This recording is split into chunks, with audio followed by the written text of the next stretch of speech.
What is up, you guys? Welcome back. So today I'm going to be talking about things to do on the plane because I know plane rides can get pretty boring, but if you use these steps, maybe you'll have a pretty productive flight. Step 1, take off your shoes. It's so important to feel comfortable. I know there's nothing worse than walking around the airport and trying to catch your flight, so your feet might want a little bit of a break. It feels so good and freeing, I'll tell you that much. Step 2, before your flight, make sure to download a playlist on Spotify or SoundCloud Go or Apple Music and have that ready to go, and put on your Beats headphones, your Sonys, your Boses, whatever headphones you've got, and jam to some music. I love listening to music, especially when I'm taking off and when I'm landing. I don't know why, but it's a lot of fun, and you can't have your bigger electronics open, so it's perfect to just listen to some music and jam out and look like a crazy person, honestly. Step 3 is snuggle with your neighbor if they feel comfortable. I was lucky to travel with a pal this time, so I grabbed my sweater and I snuggled up because, you might as well. You're right next to them. Or you can make friends with them and be like, hey, can we snuggle now? Because, or they may fall asleep on you, or you may fall asleep on them. I highly recommend, if you can, getting a window seat because that is the best. You can lean against the window and fall asleep, or as Joey did here, he slept on me. And yes, he snored.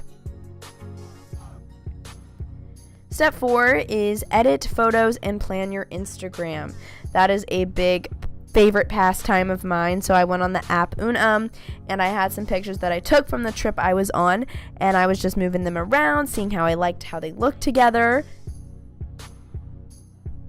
And then I also went ahead and edited some photos that I hadn't edited yet. Some maybe I took on my way to the airport, and it's just kind of fun and relaxing to listen to music and edit photos, and you have them ready to go once you land. Step 5, read a magazine or book. I'm a big fan of reading on planes. Since you have to be on airplane mode, it's definitely a great way to go. So sometimes I'll buy a book at the airport bookstore, or I'll bring one. Magazines are definitely a favorite of mine as well. It's really up to you, but I think it's a good excuse to read.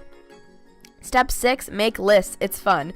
It might just be me, but sometimes on flights I'll write lists like things I need to buy for college, or things I need to do when I get home or when I get to the hotel, or whatever it is. It's just kind of comforting to me, and then you get off the flight and you're so organized. It's amazing. Step 7 is pre-download movies. I had a ton of iTunes gift cards that I'd got from random occasions, and I went on iTunes and I purchased some movies and I downloaded them before my flight because you can't do it while you're on your flight. And I watched Bride Wars that day. I love that movie so much, and let me tell you, if it's a 2.5 hour flight, you watch one movie, you land, and it's wow, amazing, this is awesome. My last step and idea is to plan out your week or trip. I always bring my planner with me. It's something I find very relaxing, but again, to each his own. So I pulled out my planner, I looked at the month ahead of me, I planned some activities that I wanted to do on my next trip, I planned things I needed to do, wrote down to-do lists, things I just needed to do.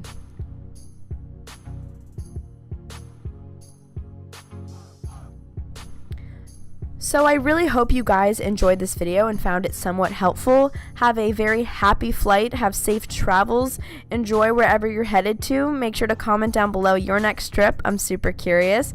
I hope you guys enjoyed. Make sure to pre-order my backpack that you guys saw in this video. I always have the link down below. It's on pre-order until August 15th, and then they will ship them out. I love you guys so much, and I will see you guys very soon for my next video. Bye-bye.